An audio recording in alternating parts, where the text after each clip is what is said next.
let's talk about the most impactful yet the most underrated factor that affects the stock market. Old people. No, I'm kidding. It's not old people. Well, not completely. But it is demographics. Because as you'll see, demographics are a huge contributing factor to economic growth. And what do you need for the stock market to grow? You need economic growth. And you guys know there's only one man who is smart enough to know all this about demographics and growth and the stock market. It is Alex Barrow from Macro Ops, our resident macro genius. So this is coming from his last month's report, the Macro Intelligence Report. He does a whole bit about demographics. So let's get into it. So the basic equation for economic growth is the number of workers times their total productivity. And that's it. It's simple. Over the very long run, it's just those two factors that drive all economic growth. So the more workers you have, that means more creators, makers, and service providers in an economy. And that means there's more people creating value, and also those same people, because they create value and gain money, they start buying stuff too. So they create demand as well. So it's kind of a reinforcing cycle. You produce and you consume. You are both sides of the economic system. It's beautiful. And then productivity, the other side of the equation, is basically the steady buildup of knowledge and the advancements in our technology and know-how that drives efficiency gains up over time. So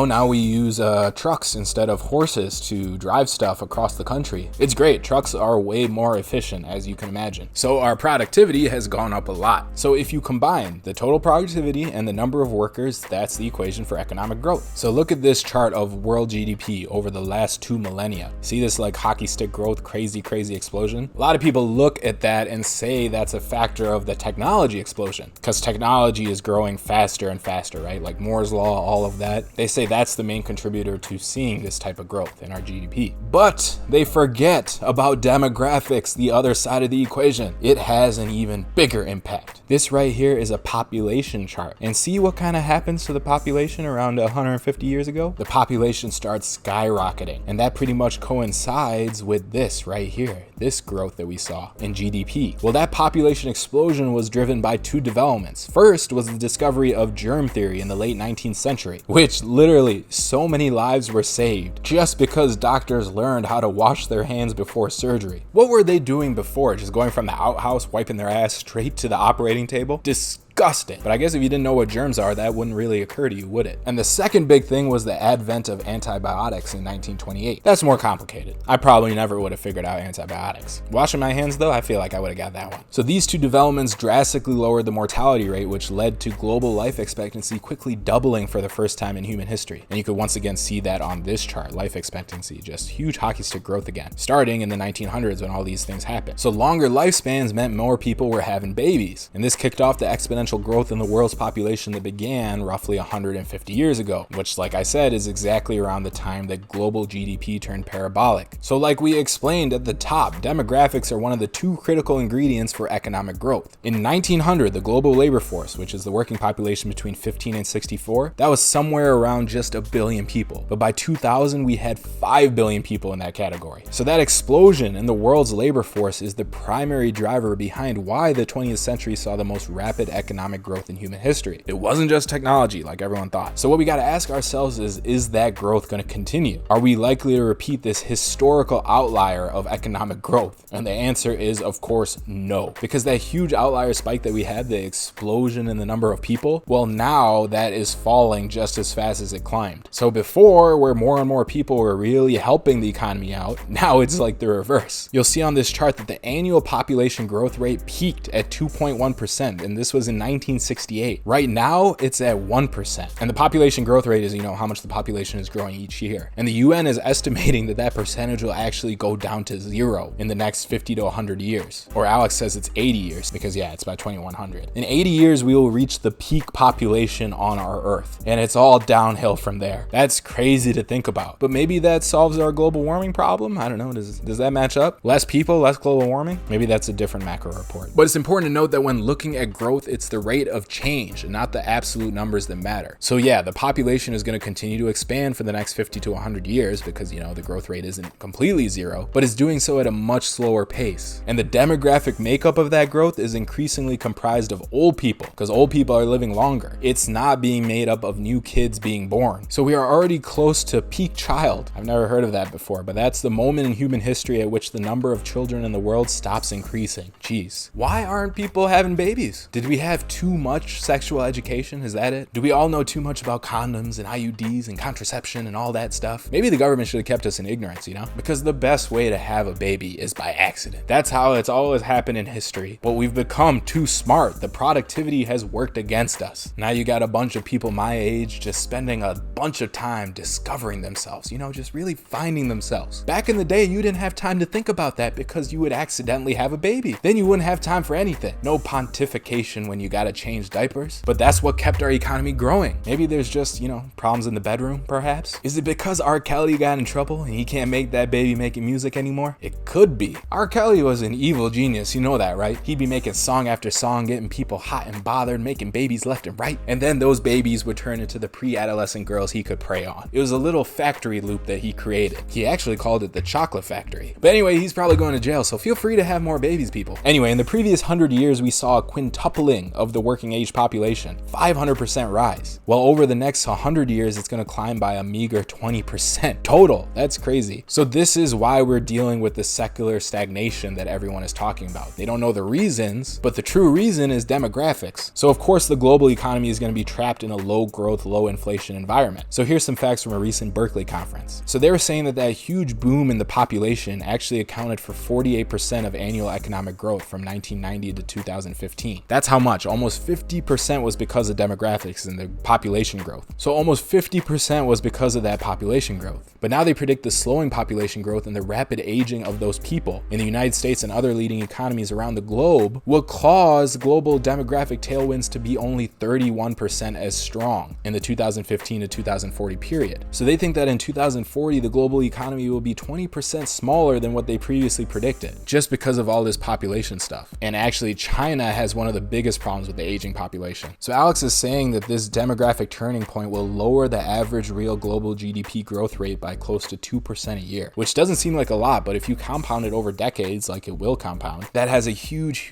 effect. So our whole global system is predicated on rapid and ongoing economic growth because you need that growth to pay off all the debt that we get into. So the fact that we aren't going to have that rapid growth anymore, that's going to have a huge long-lasting effect on all our economies, and we're going to have to change how we do things. And it's only going to get worse as the boomers retire, because studies show that retirees consume 35% less than those in their working years. And these guys no longer buy big ticket items like bigger houses and new cars. Instead, they spend most of their money on services like Meals on Wheels or healthcare. So we are already in the demographic nightmare, and this is going to have a huge impact on economies going forward, and therefore the stock market too. But let me know what you think about all this in the comments down below. I want to hear your thoughts. And also, I forgot to mention, but if you're interested, we got a 3-step checklist for finding hidden value stocks. So if you're a fundamental investor or value investor, definitely check this out. I'll link to this page up above and down below in the description and comments. Just go here, click this button, you get a nice little pop-up, put in your first name and your email, and we will send that checklist to you for free. It's fantastic. It helps you systemize your fundamental analysis. So definitely do that. And if you haven't already, make sure you subscribe to this channel and hit that notification bell so you get email notifications when all our new videos come out. We publish at least 6 or 7 a week. So subscribe, and I will see you in that next video.